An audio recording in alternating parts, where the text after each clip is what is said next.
Chapitre 4. Le modèle de l'atome. Grand 1, structure de l'atome, et nous commencerons par une animation sur l'histoire du modèle atomique au cours des âges. 5 siècles avant Jésus-Christ, les Grecs pensaient que l'homme était fait de particules indivisibles ou insécables, et selon Démocrite, atome, partie insécable de la matière.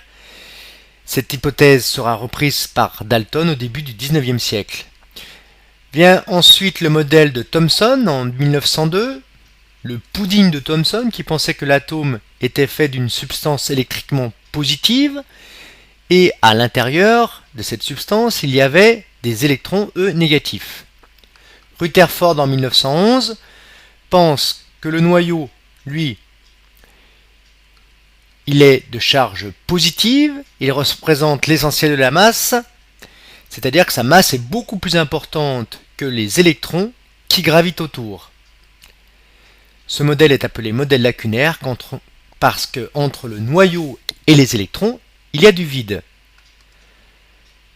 Bohr, lui, pense en 1913 que le noyau, ici, est entouré d'électrons qui se trouvent sur des couches plus ou moins éloignées. 2 électrons sur la première couche, qu'on appelle la couche K, 8 électrons, donc 2 électrons maximum, 8 électrons au maximum sur la couche L, la seconde, et puis ici 6 électrons sur la couche M qui peut en contenir 18. Donc voilà un exemple d'atome avec ce modèle planétaire, avec au centre de ce modèle le noyau de l'atome et autour les électrons qui gravitent autour. Dans la physique moderne, on pense plutôt qu'il y a effectivement un noyau toujours positif et autour se déplacent des électrons dont on ne connaît pas la position mais uniquement la probabilité de présence ici dans ce lieu.